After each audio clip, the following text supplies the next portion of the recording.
para anbiya, para nabi. Yang kedua,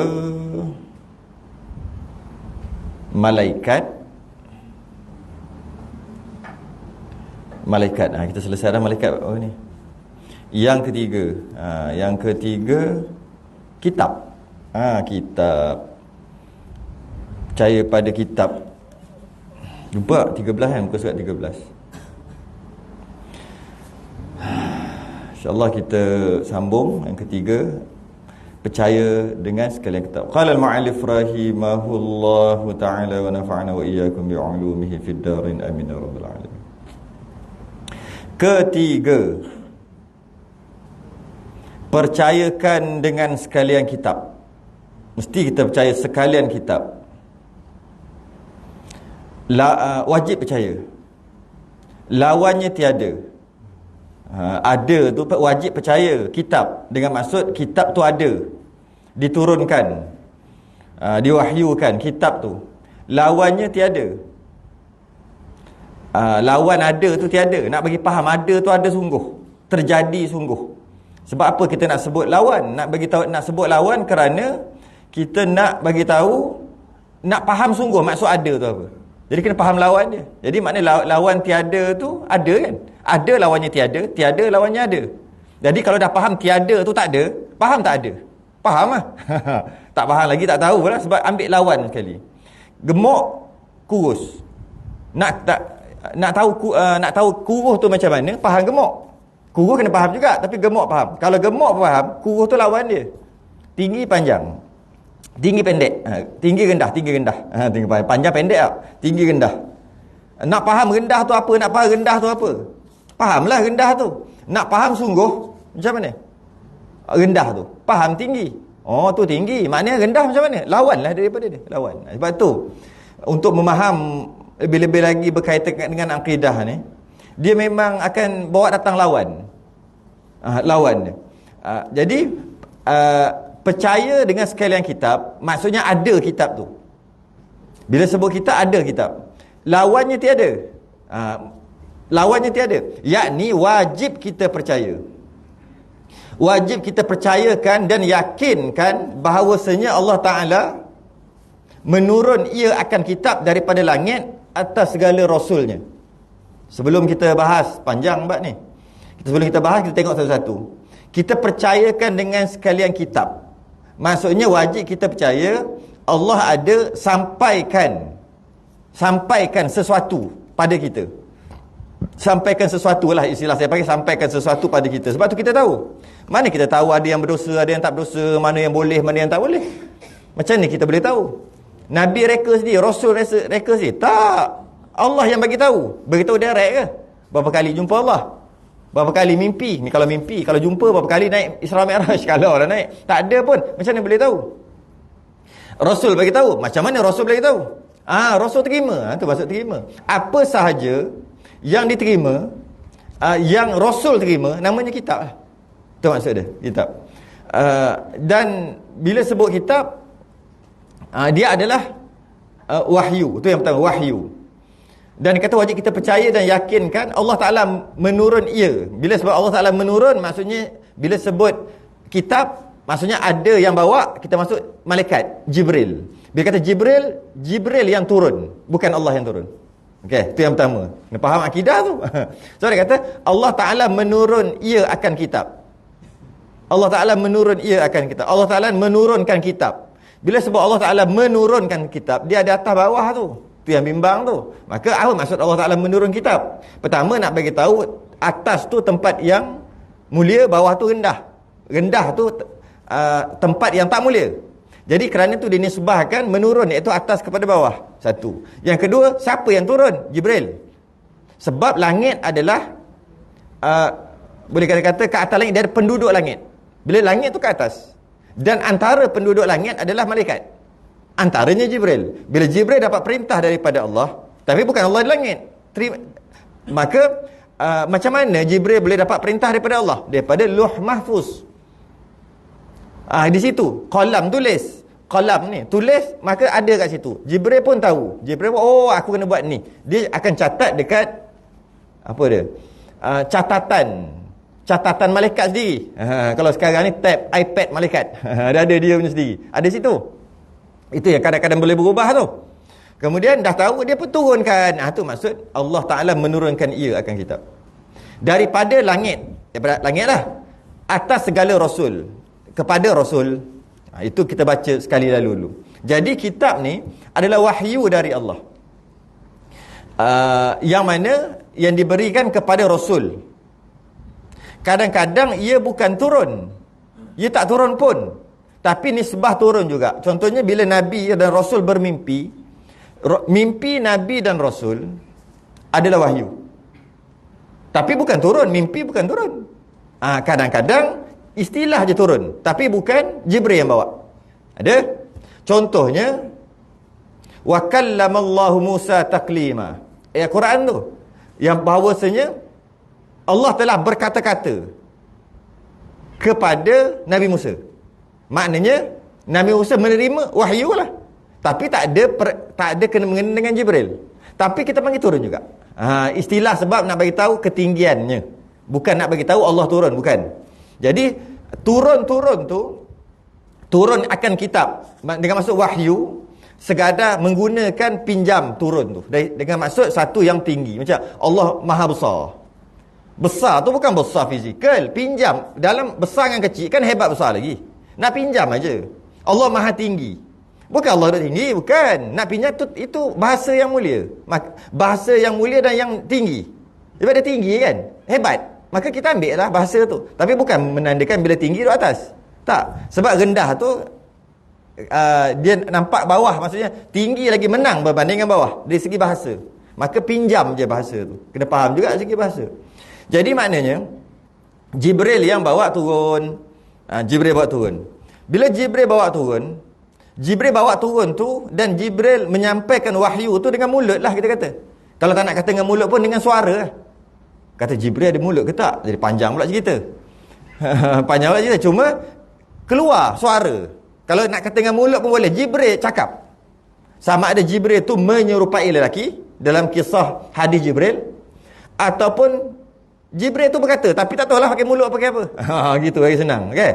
Kemudian bila kata gitu didengar oleh telinga Nabi. Nabi dengar. Bila dengar, maknanya kita dapat faham, oh Nabi faham. Faham tu lah wahyu. Bukan dalam bentuk tulisan. Macam kita baca Quran tu bukan. Bukan dalam bentuk tu. Kalau macam tu Jibril datang, nah.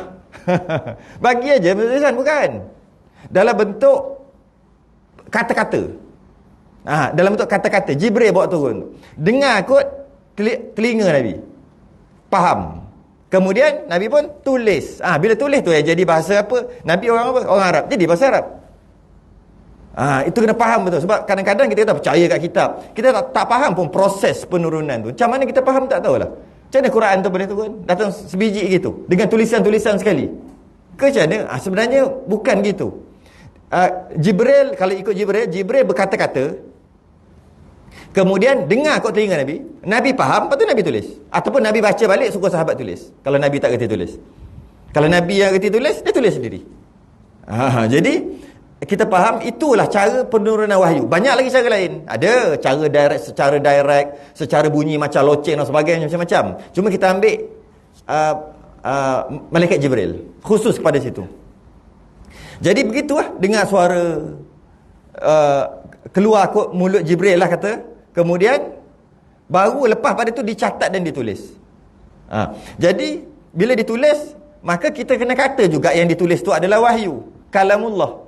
Kena kata juga. Tapi sebenarnya yang tulis tu bukan. Ke yang Quran yang tulis tu, yang Quran mana Quran tu banyak-banyak tu kalamullah ke? Kalau kita saya belak selai. Kalamullah ni qadim. Tidak ada permulaan. Yang itu dah ada permulaan. Baru berapa puluh tahun dia cetak. Jadi kalau dia ada dua makna, dua maksud. Bila kata Quran ni kalamullah ataupun tidak. Kata-kata gitu. Kalamullah ataupun tidak. Kata. Sebab kalamullah ada dua. Satu sifat kalamullah. Tu qadim. Tu kena ngaji tauhid lah. Satu lagi kalamullah dengan maksud Quran. Kalau kita tengok, yang ni bukan kalamullah lah. Sebab dia baru kan. Kalamullah ni, sifat kalam Allah ni tidak bersuara, tidak berhuruf. Itu berhuruf bersuara. Bukanlah. Tapi kalau kita kata bukan, orang kata, bukan kalamullah. Habis tu? Kerana itulah berlaku fitnah dekat ulama' dulu. Imam Ahmad bin Hanbal kena tangkap, kena sebat. Sebab dia kata, Quran ni adalah kalamullah. Quran tu. Tu Quran ni. Kalamullah dia kata. Sedangkan kalamullah apa baru cetak? Dia kata juga, tak kira kalamullah juga. Sebab apa? Dia boleh dua makna. Kalau kata bukan kalamullah, orang ambil Quran bukan kalamullah setelah 1000 tahun. Macam mana orang kata? Imam Ahmad kata tu bukan kalamullah. Kan jadi fitnah. Sedangkan tu kalamullah. Prosesnya macam tadi. Akhir sekali dia tak ngaku. Ketika itu pemerintahan Mu'tazilah. Dia suruh mengaku. Mu'tazilah kata tu baharu ataupun qadim. Dia suruh kata baru. Baharu atau qadim. Quran yang ada tu. Akhir sekali Imam Ahmad tak nak kata baru. Sedangkan memanglah baru, kertas kan baru, cetak. Dan dia mengajar anak murid dia begitu. Tapi tetap dia kata qadim, bukan baru. Akhir sekali kena tangkap. Sehingga kan 3 pemerintahan, bertukar 3 Perdana Menteri. Tukar 3 kali. Masih lagi tak lepas-lepas. Yang keempat baru lepas. Kena sebat. Sebab dia tak nak mengaku itu adalah baru. Yang apa baru tu? Quran tu, yang kertas yang bertulis tu, tak nak mengaku. Imam Syafi'i dia buat cakap apa? Double meaning. Kalam Tauriah, 2 maksud. Apa? Zabur, Taurat, Injil, Al-Quran. Keempat-empat ini Imam Syafi'i kata adalah baru. Orang marah. Anak murid sendiri sanggup masuk penjara, tak nak mengaku bahawasanya ianya baru sebab takut akan datang orang salah faham. Oh, ingat ni bukan kalamullah. Ni bukan kalamullah, Imam Ahmad cakap. Kan macam mana tu? Jadi tapi Imam Syafi'i kata tidak. Baru. Bila baru bukan kalamullah lah, baru. Apa dia baru? Taurat, Zabur, Injil, Quran. Keempat-empat ni. Bila anak murid tanya, apa benda ni? Dia kata, aku cakap jari aku. Empat-empat ni baru. Jari aku baru. Kalam Tauriah dia panggil. Bukan kata Quran tu baru. Kisah tu memang masyhur lah. Dia kata keempat-empat ini, iaitu jari dia. Kenapa sampai jadi macam tu sekali ni? Sebab bimbang takut jadi salah faham tentang kalamullah ni. Sebab memang orang akan salah faham bab ni. Jadi oleh kerana sebab tu, sebenarnya kalamullah ni wahyu daripada Allah. Ianya dibawa daripada Jibril. Jibril bagi tahu, Nabi dengar. Mana-mana Nabi dengar dan faham. Kemudian tulis ikut bahasa Nabi tu lah. Tulis. Jadi boleh kita kata tulisan tu pun kalamullah lah juga. Sebab nak tulis tu mesti ada faham dulu. Nak faham mesti dengar wahyu dulu. Tapi sebenarnya tu bukan. Hanya boleh kata macam saya kata tadi, hanya dalam pengajian saja. Luar pengajian, siapa cakap macam ni kena tangkap, kena ta'zir. Saya kata nak tahu Quran tu sebenarnya tu, yang kertas tu, itu bukan kalamullah, itu baru cetak. Itu baru. Siapa cakap gitu di luar daripada tempat ni, kena tangkap. Berdosa. Tapi dalam pengajian boleh cakap. Dalam bab tu kena ngaji bab lain lah sikit, cuma nak bagi tahu sikit-sikit aja. Jadi macam contohnya Nabi Musa, dia digelar kalimullah. Dia menerima wahyu tanpa perantaraan Jibril. Wa kallamallahu Musa taklima dekat Bukit Tursina. Dia tinggalkan abang dia Nabi Harun, dah pernah cerita sini kan, tinggal abang dia Nabi Harun. Dia cakap 13 hari kan nak pergi Bukit Tursina. Akhir sekali terima wahyu direct daripada Allah tanpa melalui perantaraan Jibril. Lepas tu dia kena puasa 40 hari. Dia berjanji 30 hari dia kena puasa 40 hari. Jadi dia tinggal 10 hari lagi. Akhir sekali syaitan ambil kesempatan sesatkan. Baru tinggal berapa hari Bani Israel. Nabi Musa baru tinggal 30 hari. Masuk 31, 32, 33. Dah. Mana Musa? Janji 30. Sekarang dah 33 hari dah. Yang ada tu abang dia Harun. Harun, apa cerita Tuhan kau? Dah main Tuhan kau, Tuhan aku dah. Baru 30 hari. Apa cerita? Kata 30 hari je. Akhir sekali, rupanya Nabi Musa kena puasa selama 40 hari. Mana tambah 10 hari lah. Dia janji 30 hari. Syaitan ambil kesempatan menyesatkan mereka. Macam mana? Dia buat nama orang Samiri. Buat lembu pakai emas. Sering cerita kan? Buat lembu pakai emas. Lepas tu lembu tu bercakap. Macam mana lembu tu boleh bercakap? Samiri ni dia ambil bekas tanah tapak kaki kuda Jibril. Sering tak? Sering tak cerita ni? Tak rasa? Seorang tak rasa dengar? Oh. Cerita memang seronok. Saya jarang-jarang cerita. Ketika Nabi Musa nak melintasi Laut Merah kat depan ni, Firaun kejar kat belakang. Akhir sekali dalam Quran cerita kan, pukullah air laut tu dengan tongkatmu. Pukul. Kan terbelah dua laut tu. Jadi air laut dia gitu je. Tu air belah sini je gini. Tengah-tengah kosong macam highway. Pakat-pakat lagi nak lintas ke sana. Firaun dah kejar ni. Pergi. Bila sampai ke sana, Allah arahkan pukul sekali lagi supaya bertangkup. Kan cerita tu kan? Ketika melintasi tu, ada Samiri, dia ramai lah. Antaranya Samiri ni, dia nampak ada seorang dia tak kenal naik kuda. Siapa ni aku tak kenal? Lawa orang ni, handsome, kuat. Tu Jibril sebenarnya. Dia tak tahu, tapi dia tengok setiap kali kuda Jibril tadi yang dia tak kenal seorang ni pijak, terus jadi hijau, tumbuh macam rumput lah. Yang mati hidup pijak. Wih, siapa dia ni? Tak kenal. Hebat dia ni. Jadi dia ambil tanah bekas tapak kaki tu sebab hidup. Kalau pokok apa, kalau rumput-rumput tu hidup hijau. Orang tak perasan, dia ambil simpan. Habis cerita tu. Sehingga lepas Firaun semua mati, tu cerita lain lah. Pendekkan cerita. Akhir sekali sambung cerita tadi. Bila Nabi Musa janji 30 hari, 31, 32, 33. 3 hari dah lambat. Dia kata, habislah, Musa dah lari dah, tinggal korang. Habislah. Dia pun buat lembu daripada emas. Siap. Dia ambil tu tadi, yang tapak kaki tu. Tanah tadi dia baling atau dia letak kat dalam lembu tadi. Lembu tu boleh bercakap. Dia kata, tak guna sembah Tuhan Musa. Musa dah tak datang dah. Lebih baik kita sembah lembu ni. Boleh bercakap. Lembu boleh bercakap. Tak jadi kau tanya, dia cakap. Dia bercakap. Uish, inilah Tuhan. Kejap je. Sekejap je dia orang berubah. Lepas tu dia bercakap. Lepas tu balik tu, ni cerita dalam surah Al-A'raf. Cerita ni balik daripada tu, Nabi Musa marah. Nabi Musa marah. Apa ayat dia? Wa alqal alwah. Istilah wa alqal alwah dalam Quran tu. Surah Al-A'raf. Dia baling apa tu? Nak sebut ni alwah. Apa? Luh. Papan. Papan. Apa yang nak cerita ni? Apa papan apa?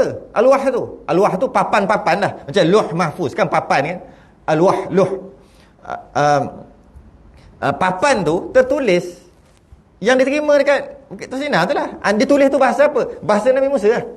Wahyu lah senang kita. Macam Quran lah. Dia campak. Wa alqal alwah. Dia campak. Marah sangat. Dia campak tepi.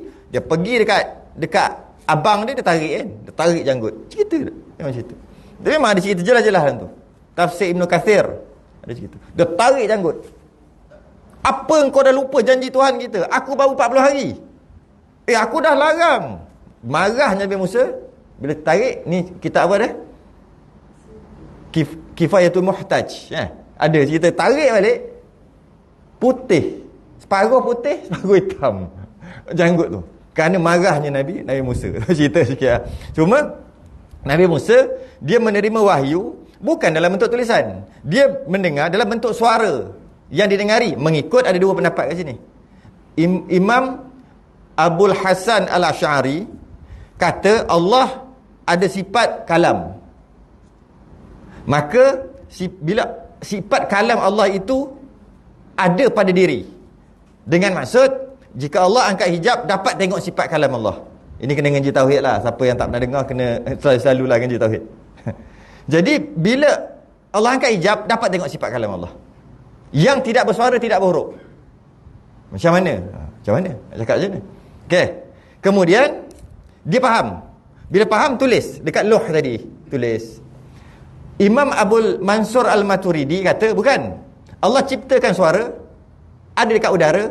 Suara tu yang didengari oleh Nabi Musa. Itu yang wa kallamallahu Musa taklima. Dengar, boleh dengar, ada dengar, faham, tulis. Tulis ada dua pendapat kat situ. Nak cerita tentang apa ni? Tentang kitab. Itulah kitab. Sebab kita faham kitab. Sebab apa saya cerita benda ni? Kita faham kitab. Kitab ni yang macam ni kitab. Bukan. Kadang-kadang sekeping, kadang-kadang atas batu. Tu kitab. Yang kitab tu pula ditulis oleh Nabi Rasul itu. Sedangkan kitab asal bukan tulis. Semua ada. Yang lepas dengar tu lah kitab. Cuma macam mana nak bagi tahu dekat umat dia? Mestilah tulis. Bila tulis, kita istilahkan kitab lah. Sebenarnya bukan, kitab tu bukan tulis. Tak, yang dengar tadi, yang terima wahyu tu lah. Cuma kalau adalah semua dalam kepala aku, nak ajar umat dia macam mana? Maka dia tulis. Itu kita panggil kitab. Jadi bila kita sebut kitab, kita faham kitab yang itu. Tidak. Bukan gitu. Bukan maksud tu. Itulah maksud kitab. Itulah maksud kitab. Jadi kalau itu kita cerita secara umum. Macam mana dengan kita? Dengan kita ni. Maksudnya Al-Quran. Macam mana? Proses penurunan Al-Quran, dia sekaligus ke Lauh Mahfuz. Lauh Mahfuz ke Baitul Izzah, langit yang pertama. Daripada langit yang pertama, apabila berlaku apa-apa peristiwa, Jibril buat turun sikit-sikit. Turun sikit-sikit. Yang mana Jibril buat turun sikit-sikit. Itu wahyu tu. Asalnya daripada Baitul Izzah ataupun langit dunia. Diturunkan sikit-sikit. Akhir sekali dapat kat Nabi. Bila dapat kat Nabi, Nabi tak tahu membaca dan menulis. Kita ambil pendapat yang itulah. Ada pendapat lain-lain. Kita ambil pendapat yang masyhur. Nabi tak tahu membaca dan menulis. Jadi oleh kerana Nabi tak tahu membaca dan menulis, maka ketika Nabi terima tu, Nabi terpaksa lantik para sahabat untuk tulis. Kalau tidak ada dalam kepala Nabi lah, untuk tulis wahyu. Yang penulis wahyu Nabi ni Muawiyah. Siapa lagi? Zaid bin Thabit. Siapa lagi? Ubay bin Ka'ab. Paling berperang seorang lagi, apa? Khalid Al-Walid. 4 orang. Dia panggil penulis Quran. Diorang ni je boleh tulis. Orang lain tak boleh tulis. Nak tulis tu mesti depan Nabi. Nabi kena tengok. Macam mana Nabi tak erti membaca tapi Nabi nak tengok buat apa? Dah pernah cerita kat sini. Nabi dapat tengok asar ataupun kesan. Nak cerita kot? Dapat tengok kesan. Walaupun tak erti baca tapi dapat tengok kesan. Nak cerita, ingat cerita wali? Ke tak pernah cerita sini? Semua nganga. Ke nak tahu siapa PM, siapa no PM? Tak payah, sekejap lagi dapat tahu juga. Lambat sikit daripada orang lain. Sebab macam tak pernah dengar cerita. Saya rasa cerita tu dah. Nabi ni walaupun tak erti baca menulis, dia dapat tengok kesan, asar. Kesan. Cerita wali yang boleh tengok duit haram, duit halal, pernah dengar cerita? Belum lagi? Allah. Ada seorang wali ni. Memang wali lah. Wali betul, cerita lah, tulis dalam kitab. Jadi bila ada orang, dia macam nak test lah. Dia ambil duit, dia ambil duit haram dengan duit halal. Dia campur. Kenapa dia buat itu? Kita bukan nak bahas, kita nak faham tentang asar, kesan tadi. Asar ni kesan. Macam ni lah. Ni. Ni asar dia panggil. Maka wuduk lalu. Jangan masalah. Celok. Allah wuduk. Habislah wuduk aku sebab celuk jari kan. Tak apa. Dia panggil asar. Ni. Asar tak ada masalah. Sah wuduk. Kalau bukan asar, baru tak sah. Asar ni masuk kesan. Dia campur duit. Kemudian dia bagi kat wali ni. Kami nak bagi Tok Wali berapa? Saya letaklah RM100,000. Saya letak aja ni. Dia cerita dulu. Ambil lah RM1,000 dalam ni. Jangan banyak. Dalam ni ada banyak ribu. Ambil RM1,000. Tok Wali ni dia ambil semua duit yang halal saja. Yang campur tu tahulah mana halal mana haram. Mungkin dia buatlah macam duit RM50 semua yang haram. Duit halal duit 10. Contohlah dia tahulah yang campur tu. Yang Tok Wali ni dia tak tahu apa cerita. Nak bagi, alhamdulillah nak bagi kerana tak kisah nak bagi duit. Dia pun ambil. Ketika dia ambil tu, semua dia ambil yang halal. Macam mana dia boleh tahu? Dia dapat tengok asar macam Nabi. Tapi Nabi lagi hebat lah. Ini baru wali. Wali dengan Nabi pasti hebat Nabi. Macam mana? Sebab Nabi tak erti membaca dan menulis. Ketika para sahabat tulis, Nabi suruh tulis depan dia dan Nabi nak tengok. Kalau tak kerti baca, buat apa nak tengok? Ini antara hujah segolongan yang mengatakan Nabi kerti baca. Nabi kerti menulis. Ketika sebelum dilantik menjadi Nabi dan Rasul, tak kerti, betul. Tapi bila dah dilantik, jadi kerti. Itu sebahagian. Tapi kita tak apa, kita tak mau ambil itu. Itu pendapat ulama juga.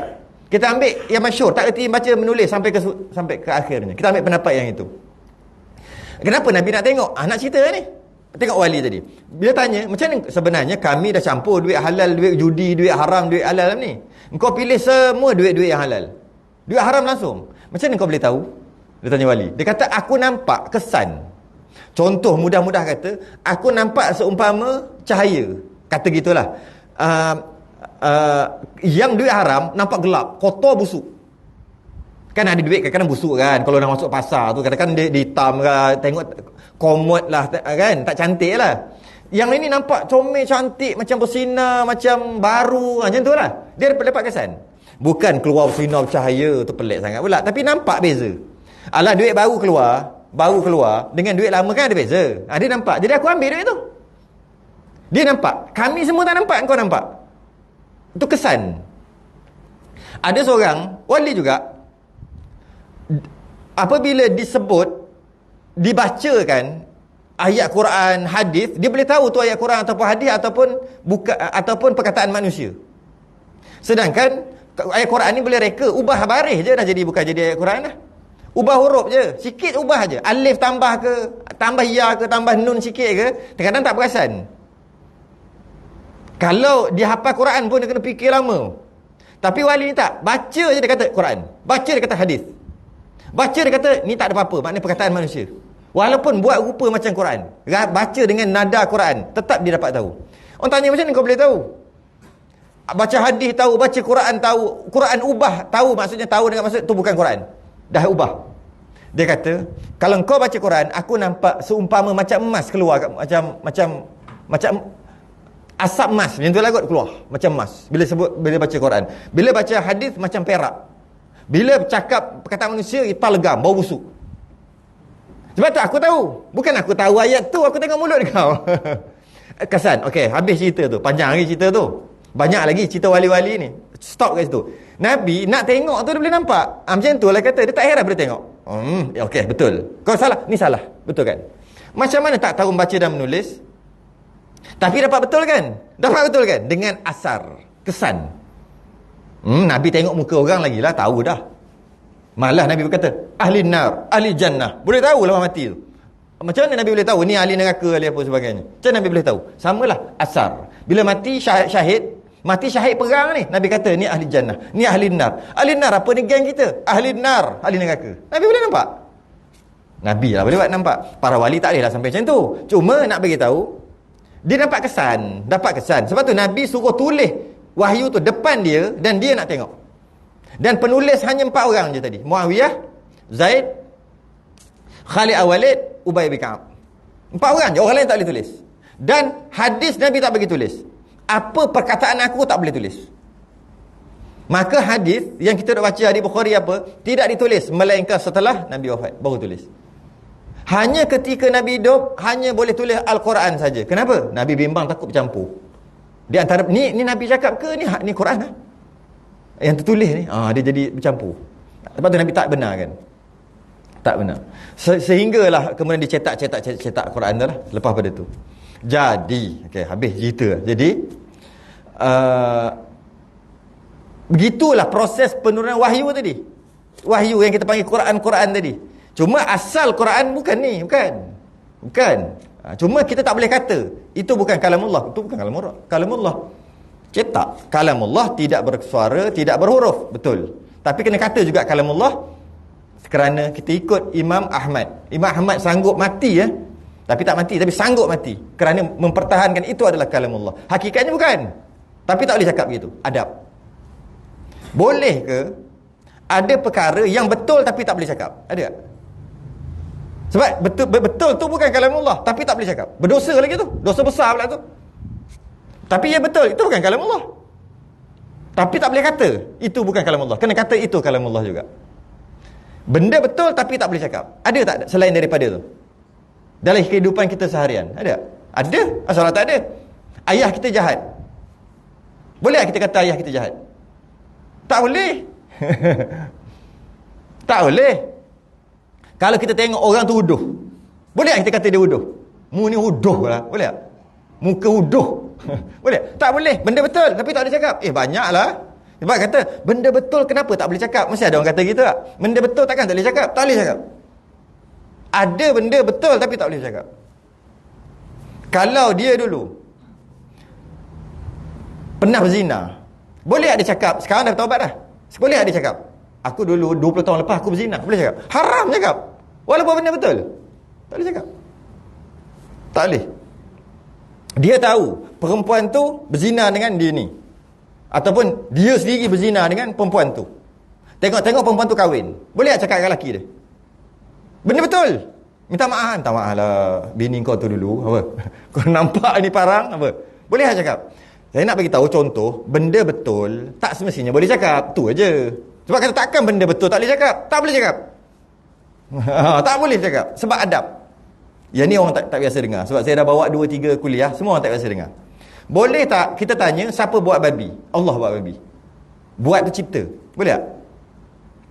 Siapa buat tai? Berak keluar tai kan? Siapa buat? Siapa cipta? Boleh tak tanya gitu? Tak boleh. Hukumnya haram. Berdosa. Siapa buat kera? Boleh tak tanya tu? Tak boleh. Hakikatnya siapa yang buat semua? Semua Allah buat kan? Ke ada yang bukan Allah buat? Semualah Allah buat. Yang baik Allah buat, yang kita nampak buruk Allah buat. Babi tu Allah buat tak hakikatnya? Yalah, habis siapa buat? Takkan bukan Allah. Kalau bukan Allah, ada Tuhan nombor 2 dah. Tapi tak boleh cakap.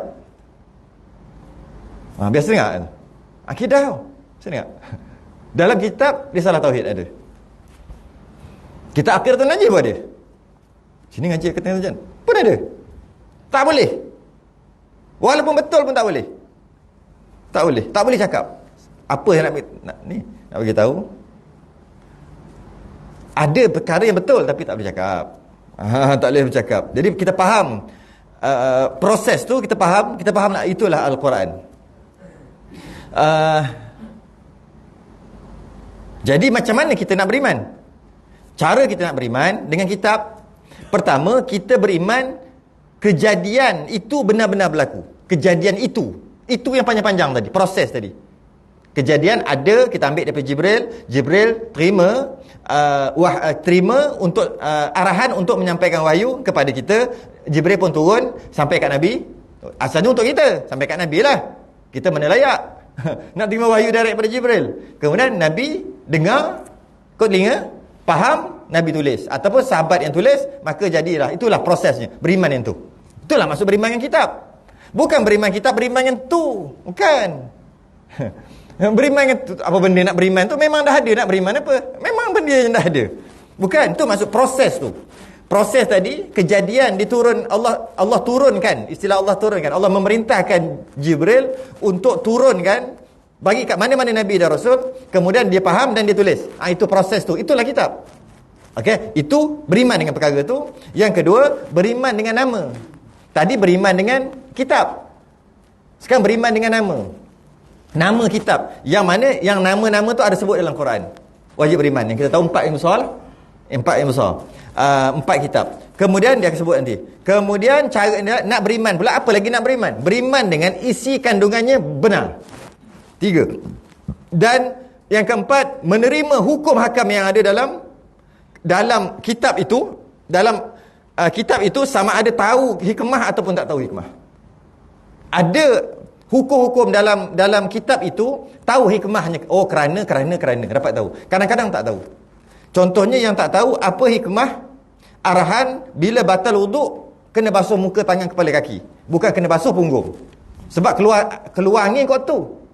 Logiknya keluar angin kot tu, basuh tu yang keluar angin tu. Baru jadi suci. Tapi bila keluar angin kot tu, yang kena basuh muka yang tak ada kena-mengena. Muka kata aku tak bersalah pun. Tangan tak ada kena-mengena pun. Kepala tak kena-mengena, kaki tak kena-mengena pun. Yang keluar tempat lain, yang lain kena basuh. Ini tidak adil. Kita tak faham hikmah dia. Tak faham sampai kiamat pun tak apa. Kadang-kadang kita faham. Oh, Allah suruh begini kerana. Kerana apa ada hukum gini. Kalau minum arak sebat gini, kerana arak ni, kita faham. Dia akan bukan merosakkan diri dia, merosakkan orang lain, langgar orang sampai mati, bawa kereta. Kenapa judi hukum dia gini-gini? Oh, judi ni membohong. Yang paling untung siapa? Toke judi yang lain kan. Ada dapat hikmah, dapat hikmah. Ada yang tak tahu hikmah, macam wuduk tadi. Tak tahu hikmah. Tak tahu pun tak tahulah, wajib beriman. 4. Sebab tu nak beriman dengan kitab pun kita kena faham. Bukan beriman dengan sekadar beriman kitab Quran tu, bukan. Beriman dengan kitab bermaksud beriman dengan proses penurunan tadi. Penurunan Quran sehingga tertulis. Yang kedua, nama dia, yang mana nama yang disebut dalam Quran, nama kitab tadi. Yang ketiga, kena tahu semua isi kandungan dia benar, dengan maksud Nabi tak ada bohong, Nabi direct apa yang turun kat dia, semua Nabi bagi tahu benar, sikit pun tak ada salah. Yang keempat, hukum hakamnya semua betul, mesti kena ikut sama ada tahu ataupun tak tahu hikmah. Itulah beriman dengan kitab. Kadang-kadang tahu beriman kitab, wajib. Beriman dengan Rasul, tahu wajib. Beriman kitab, tahu. Macam mana beriman kitab? Entah. Berimanlah Quran tu, kira beriman. Beriman dengan, ulang balik. Beriman dengan proses penurunan, beriman dengan nama dia, beriman dengan isi kandungan, beriman dengan hukum hakam dalam tu. Semua 4. Kalau mana-mana satu tak, namanya tak beriman dengan kitab. Mana satu dia tolak. Tak, maknanya dia tidak beriman dengan kitab. Bila sebut kitab, khususnya Quran kita lah. Umumnya yang lain. Yang lain tu apa? Dan 104 buah kitab. Ada 104 buah kitab. 104 buah kitab. Sebenarnya dia gabungkan kitab dengan suhuf. Sebenarnya 104 buah ni 100 suhuf, 4 buah tu kitab. Tu yang sebenarnya. Cuma suhuf tu juga boleh kita kata kitab juga. Jadi dia pukul kata 104 buah kitab. Maka diturunkan kepada Nabi Adam 10 kitab. Wajib beriman ni. 10 Nabi Adam dapat kitab. Kitab tu apa? Jangan fikir macam ni lah. Yang tadi tu. Proses Jibril bawa datang turun, berkata-kata dengan Nabi Adam. Nabi Adam faham. Kemudian Nabi Adam buat apa? Kalau tulis lah. Apa? Tapi itulah proses dia. Ya? 10 kitab dapat kat Nabi Adam. Dan kepada Nabi Syith tu 50 kitab. Nabi Syith ni anak Nabi Adam yang ke-41. Nabi Adam ada 41 orang anak. Yang terkenal Habil dengan Qabil lah. Tu yang terkenal lah. Sebab dia orang bergaduh, bunuh, jadi korban kat kita kan. Asal usul korban tu, pembunuhan pertama. Tu yang terkenal, Habil dengan Qabil. Tapi sebenarnya ada 41. Semua kembar. Sekali lahir, satu perut tu, satu rahim tu, sekali lahir, dua orang. Sebanyak 20. Jadi 20 kali 2, 40. Last sekali, seorang. Dia tak ada kembar. Yang seorang tu Nabi Syith. Yang seorang tu. Yang dua tu bukan Nabi. Yang dua tu. Okay. Waktu tu dalam kitab yang 10, dalam kitab yang 10 kitab tadi tu, yang diturunkan 10 kitab, ataupun kita kata 10 suhuf. Lagi cantik sebenarnya. Kitab pun boleh, suhuf pun boleh. 10 tu, antara yang ada dalam tu, boleh kahwin adik-beradik. Tapi tak boleh kahwin mak dengan anak, ayah dengan anak tak boleh. Haram. Tapi adik-beradik boleh kahwin.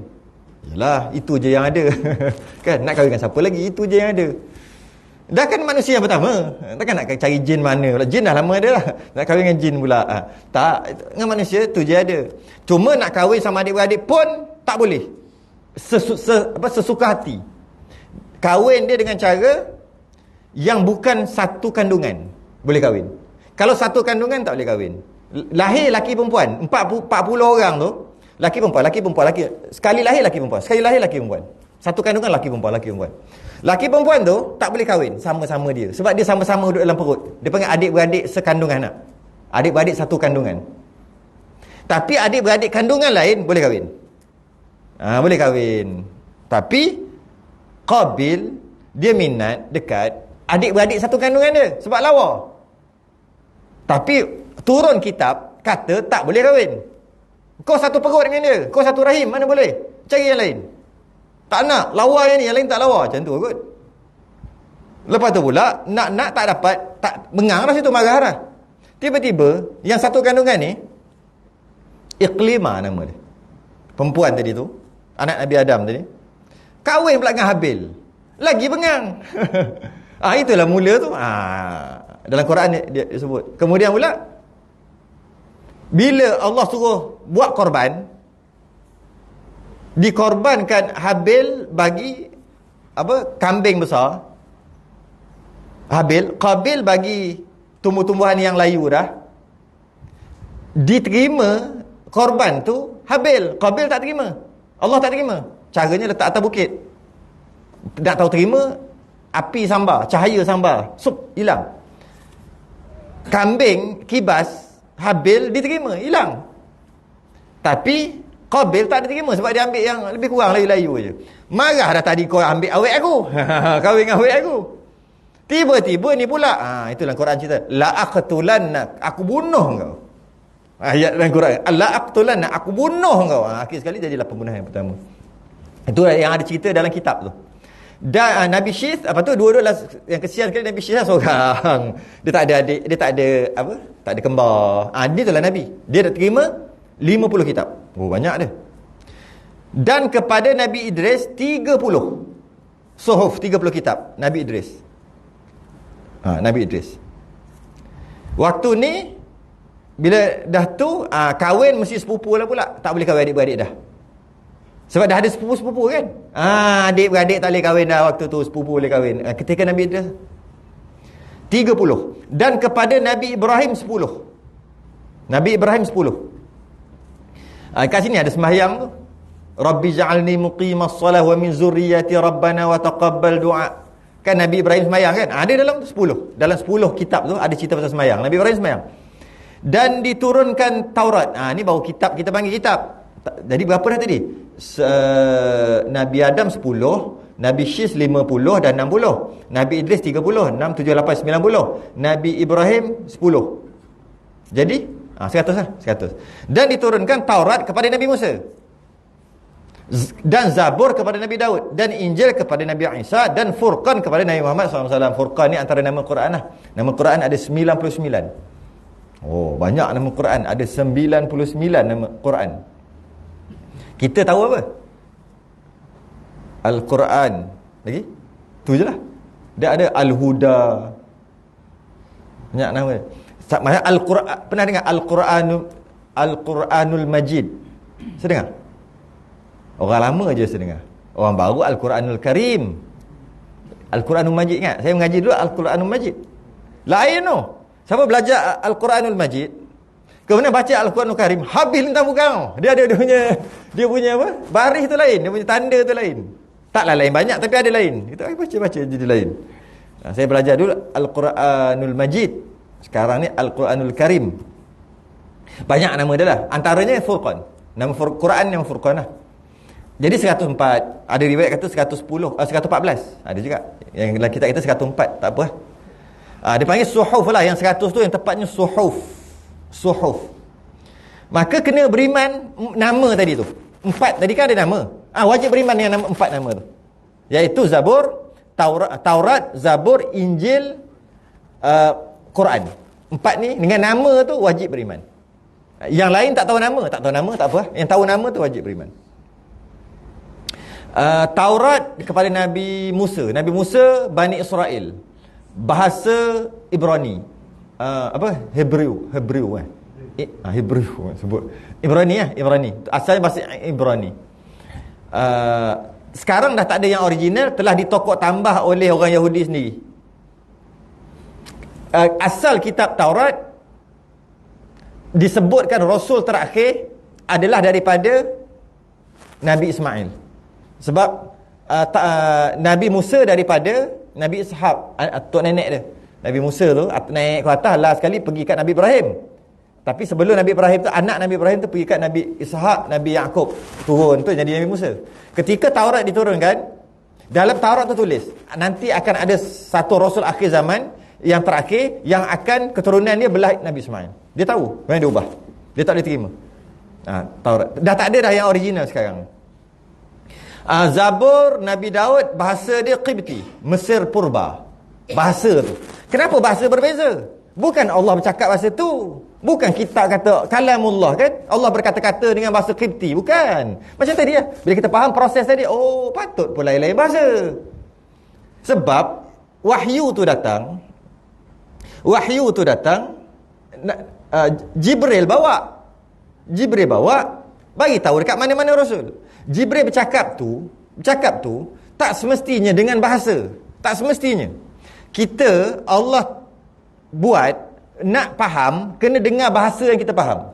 Bahasa yang kita tak faham, bahasa yang kita tak biasa belajar, kita tak faham.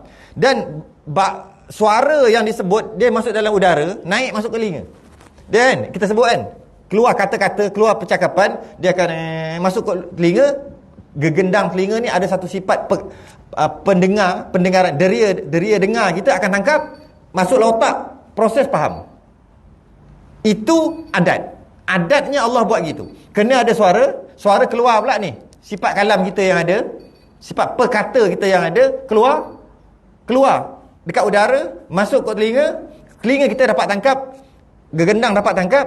Sebab dengan gegendang kita ada deria dengar, pop dia tangkap, masuk faham. Itu adat. Allah boleh buat secara tidak beradat. Itu hukum adat aja. Boleh buat macam mana? Tak ada suara tapi masuk ke telinga faham. Boleh tak? Boleh aja. Hukum adat je gitu. Maka Jibril tu bagi tahu dengan bahasa apa? Kita nak kata bahasa apa? Kalau dengan tak ada bahasa pun tak apa. Habis kalau cakap tanpa bahasa, cakap tanpa suara, tak ada, macam mana nak faham? Adatnya mesti ada. Kalau mengaji sifat 20, Allah mendengar tak? Mendengar. Allah mendengar tak kita bercakap? Perkataan kita mestilah dengar. Allah dengar tak? Allah mendengar. Apa yang Allah dengar? Allah mendengar sesuatu yang maujud, yang ada. Kalau ingat lagi lah, Akhiratul Najih ada oi. Macam tak pernah dengar. Allah mendengar setiap yang maujud. Tukar. Allah mendengar setiap yang ada. Janji namanya ada, Allah dengar. Kita mendengar yang ada apa? Gelombang yang bunyi suara tu, suara. Kalau tak ada suara kita tak dengar. Kita boleh dengar meja. Dengar meja, bukan ketuk meja. Ketuk meja dengar bunyi, bukan dengar meja. Dengar meja boleh tak? Tak boleh. Tapi Allah mendengar. Allah mendengar kita, suara kita, dan Allah mendengar kita. Macam mana nak dengar? Allah boleh dengar hijau tak? Hijau kan ada, kuning ada, biru ada, semua ada kat sini. Campur, memang campur pun tak lama campur ni. Campur. Putih ni, hitam, semua ada, silver, putih. Allah boleh dengar. Dengar tak, putih ni ada tak? Ada, Allah boleh dengar. Macam mana nak dengar? Kita adatnya hanya dengar yang ada gelombang bunyi lah, kita kata kan. Baru boleh dengar, baru tinggal boleh tangkap. Allah mendengar bukan ikut bunyi aja. Bunyi boleh dengar, yang tak bunyi pun boleh. Macam mana tu? Itulah sifat pendengar tu. Tu ya, pendengar tu. Bila kita Allah sama basar, Allah melihat. Kita melihat. Allah boleh melihat tak? Boleh melihat kita. Allah boleh melihat warna putih ni? Boleh. Memang melihat warna putih.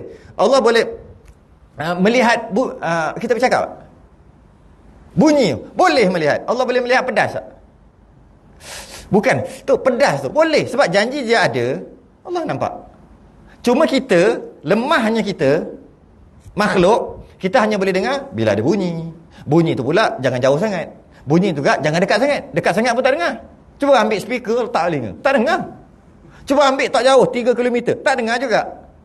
Walaupun kita boleh mendengar bunyi, tapi banyak ceritanya, sebab kita lemah. Nak dengar pula mesti ada gelombang itu gitu gini. Oh, teruknya kita nak dengar. Melihat kita boleh melihat, tapi tak boleh jauh sangat. Tak nampak. Dekat sangat pun tak boleh. Mana nampak? Allah tidak. Allah melihat tanpa dekat. Kita nak melihat kena terang. Gelap tak nampak dah. Bila Allah melihat, bukan macam kita melihat. Tanpa ada cahaya, tanpa perlu perantaran cahaya, tanpa. Jadi mana Allah melihat bunyi? Boleh melihat bunyi. Bunyi ni dengar, kita dengar. Bila begitu, kita dapat faham kat sini. Jadi bila tak pelik pun Jibril bercakap bukan pakai bahasa. Bukan, tapi Jibril bercakap. Tak pelik pun. Dapat faham dekat Nabi. Nabi faham. Kemudian Nabi pun tulis. Itu Nabi pun baca kat mulut. Jadilah bahasa dia. Kerana tu Nabi Adam adalah bahasa dia. Cuma kita tahu kalau Taurat jadilah bahasa Ibrani. Sebab Nabi Musa cakap bahasa tu. Tapi Jibril bagi tahu adakah bahasa Ibrani? Tak. Bila dah masuk dekat Nabi tu, ikut Nabi tu lah. Nabi Daud cakap bahasa Qibti. Adakah Jibril bercakap tiba-tiba bahasa Qibti? Tak. Cakaplah bahasa dia. Macam mana? Mungkin ada suara, mungkin tak ada suara. Tak ada suara pun boleh dengar. Itu sebab tadi tu. Jadi kita biasanya kena ada suara boleh dengar. Malah tak ada masalah pun Allah nak bagi kita dengar yang tak bersuara pun boleh dengar. Boleh dengar dinding, boleh dengar cahaya. Cahaya ada tak? Ada. Boleh dengar. Macam mana nak dengar cahaya? Cahaya ni tengok bukan dengar. Itu kita. Itu adat yang Allah buat. Dengan ngaji tauhid tu. Bab samak dan basar. Baru faham. Jadi Injil diturunkan dengan bahasa Suryani. Bukan Jibril tu tiba-tiba cakap bahasa Suryani. Kan? Dia cakap bahasa dia ataupun mungkin tak ada suara. Tak ada bahasa. Tapi cakap. Macam mana? Mana tahu? Lepas tu Nabi Isa faham, dia mesti nak bagi tahu kat umat tujuan wahyu kerana nak sebar kat umat. Kalau dia cakap, keluarlah bahasa dia. Kalau dia tulis, jadilah bahasa yang dia tulis. Nabi kita orang Arab, bila dia cakap, keluarlah bahasa Arab. Bila tulis, jadilah bahasa Arab. Itulah maksud kitab. Cuma keseluruhan Injil, Zabur, Taurat tak ada yang original dah. Injil bahasa Suryani. Injil ni dah bertukar dah. Jadi jangan kita kata Bible tu Injil, jangan. Sebab dia dah ubah. Dalam Bible tu dia ada Old Testament dengan New Testament. Saya pernah belik 2-3 Bible. Pernah takut jadi Kristian. Tak jadi pegang. Cuma kalau tak ada apa-apa tak payah simpan dalam rumah lah. Kalau tak reti. Saya pernah tengok. Oh, ada Old Testament, New Testament.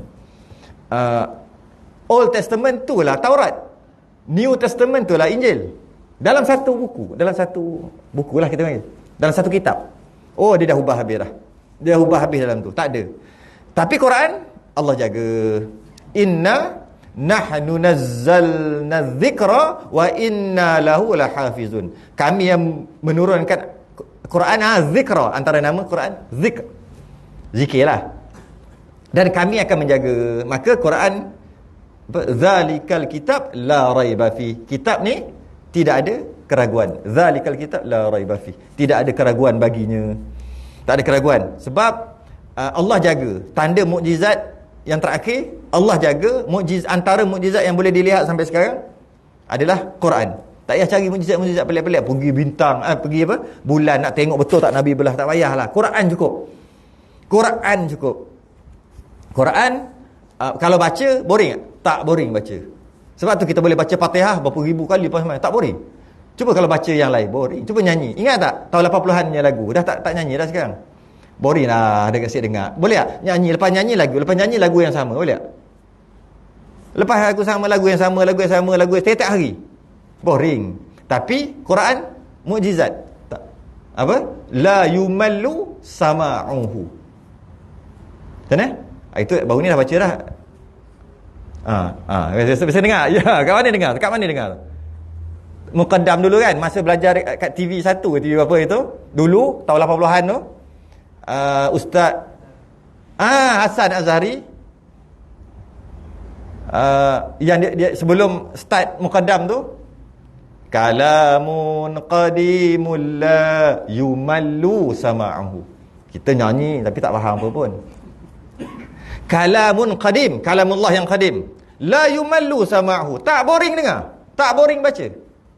Tak boring baca. Bacalah banyak kali. Tak puas. Maksudnya boleh baca. Fatihah berapa kali baca? Dah lah baca 5 semayang tu tiap-tiap rakaat. Lepas tu baca tahli ada Fatihah lagi, lepas semayang Fatihah lagi, Fatihah. Kalau Fatihah lah. Sebab apa Fatihah? Sebab tu je yang duk hafal. Kalau yang lain hafal bacalah. Tak akan boring. Takkan. Dia jadi lengoh aja. Bila lengoh tu yang berhenti. Tapi takkan boring. Sebab mukjizat. Tak payah cari jauh-jauh lah. Malah baca dapat pahala, 1 huruf 10 pahala, tengok dapat pahala, cium dapat pahala kalau dengan niat untuk memuliakan. Quran lalu berdiri pun dapat pahala. Kan? Orang cerita dulu, kalau tengok wayang dulu lah, bila sebelum mula tu ada negaraku, betul tak? Mana orang lama? Mana orang lama? Tak tahu lah sekarang. Saya tak tahu sekarang dulu, tapi nak tahu orang dulu cerita dalam panggung wayang. Sebelum cerita, dia ada negaraku, lepas tu kakak berdiri. Betul tak? Mana geng-geng wayang? Ke tak ngaku dah? Tak ngaku habis dah. Dia kata dia ada negaraku, pakak-pakak bangun. Kena bangun. Kalau tak bangun, orang jeling. Benda ni. Lepas habis negara aku tu baru cerita. Orang cerita gitu lah. Sekarang kata tak ada dah. Kenapa? Respect pada bangsa. Dalam panggung wayang pun respect. Quran lalu, buat bodoh. Quran lalu tu macam mana? Orang bawa Quran, dia pegang. Kan dia bawa. Budak-budak je kita duduk, budak tengok, budak tu datang nak pergi ngaji Quran kot. Quran lalu tepi kita. Bangun. Dapat pahala. Tu masuk Quran lalu. Tapi kita buat bodoh je. Dapat pahala. Cium dapat pahala. Tapi dengan niat untuk memuliakan. Cium. Dapat pahala. Tengok tak larat nak baca lah. Ambil. Sebab tu dalam kat rumah kita ada apa? Ayat 1000 dinar. Kul huwallahu 3 kul yang kita panggil tu. Kenapa? Kalau malas baca, tengok dapat pahala. Masa tengok TV, kan? Tengok kan sekarang ni kan kerja tengok pintu pagar je. Siapa keluar siapa masuk. Siapa keluar siapa masuk. Orang ni keluar orang ni masuk. Ketika iklan, tengoklah kat dinding tu. Tak iklan, tak payahlah tengok dia gosok gigi orang duk pakai shampoo tu. Tengok tu. Tengok apa bang? Tengok ayat Quran tu lah. Apa yang tertampal dekat kita punya dinding kita tu. Dapat pahala. Kalau baca lagi lah. Wa may yattaqillaha yaj'al lahu makhraja kan. Ayat 1000 dinar. Lagi dapat pahala. Tengok pun dapat pahala lah. Weh, habiskan. Sikit lagi. Maka, habis dah ni. Maka tersebut di dalam kitab itu menyuruh dengan kebajikan dan tegah daripada kejahatan. Dalam kitab tu ada suruh buat baik dan jangan buat jahat. Semua kitab. Dan janji dengan kurnia nikmat bagi segala yang mukmin, orang yang beriman dapat nikmat, dan seksa bagi orang yang derhaka di dalam akhirat. Ada cerita dalam semua kitab. Dan lainnya daripada beberapa kisah zaman dahulu, diceritakan, dikisahkan segala kelakuan dalam syurga dan dalam neraka. Biasanya dalam kitab akan tulis tu lah. Disuruh, apa yang suruh, ada yang disuruh, ada yang dilarang, janji syurga, janji neraka, itu yang ada. Semua kitab, Nabi pernah tanya Jibril, apa ada dalam kitab-kitab lain? Jibril kata, sebab Jibril yang turunkan, dia tahulah. Dia kata, semua kitab yang turun ada melaknat orang tinggal sembahyang. Ada yang kata zakat. Kadang-kadang ada ni dalam umat ni tak ada bab zakat. Bab umat ni ada bab zakat. Ada bab puasa, ada macam-macam. Tapi bab meninggal sembahyang, semua kitab melaknat. Dalam semua kitab, aku buat turun semua kitab. Aku tahu lah. Semua ada dalam kitab tu melaknat orang tinggal sembahyang. Tapi kalau kata bab-bab lain, ada yang boleh, ada yang dilaknat, ada yang tak dilaknat. Nak beritahu besarnya bab sembahyang ni. Itu ada dalam tu. Dan semua kitab satu aja. Yang persamaan, yang semua kitab persamaannya mengesakan Allah, jangan mensyirikkan Allah. Tapi dari segi boleh makan babi, tak boleh makan babi, itu lain-lain. Ada yang boleh, ada yang tak boleh. Apa pula, anjing boleh pegang, moral lazah tak moral lazah, najis nak buat macam mana, semayang cara macam mana, itu berbeza. Tapi yang samanya apa? Yang samanya tinggal semayang, Allah laknat. Tu yang sama semua. Dan mengesakan Allah, jangan mensyirikkan Allah. Semua kitab sama. Yang lain beza. Kemudian yang kita biasa dengar, kitab ataupun suhuf tadi, suhuf Ibrahim, suhufi Ibrahim wa Musa, ada dua kan. Jadi maknanya Nabi Musa dia special lah. Kitab pun dia dapat, suhuf pun dapat. Beza kitab dengan suhuf apa? Dalam kitab kita semua kata kitab. Sebenarnya 100 tu suhuf, bukan kitab. Bezanya suhuf dia lembaran-lembaran 2, 3, 4 helai, mudah kata gitu, yang ada berkaitan dengan kisah zaman dahulu. Tu je. Lepas tu suhuf yang lain pula cerita pasal kewajipan semayang, cara-cara semayang. Itu aja. Tapi kalau kitab, ada bab akidah, ada bab ketuhanan, ada bab semayang, ada bab muamalat, ada bab nikah kahwin, ada cerita yang lepas, macam-macam. Lepas tu dia panggil kitab. Maknanya kitab ni tebal lah dan banyak lah. Banyak isi kandungan. Tapi kalau suhuf, simple. Beriman pada Allah, jangan mensyirikkan Allah. Ada 2, 3 helai, itu aja. Habis tu bab semayang tak ada ajar. Ada suhuf gitu. Jadi suhuf dipanggil kerana dia tak lengkap. Tapi kitab semua ada. Nak hidup kita perlukan apa? Ada dalam kitab. Jadi yang 104 tu, 100 tu dipanggil suhuf, 4 tu kita panggil kitab yang komplit, dan yang specialnya adalah Nabi Musa kerana dia ada suhuf dan dia ada kitab. Special. Sebab suhufi Ibrahim, Nabi Ibrahim tak ada kitab. Dia ada suhuf aja. Nabi Musa ada suhuf dan ada kitab. Terima suhuf dan terima kitab. Habis yang keempat, percaya hari kiamat. hari kiamat. Tangguh dulu. Teruslah tasbih kafarah dan salat subhanakallah. Asyhadu an la ilaha illallah. Assalamualaikum warahmatullahi wabarakatuh.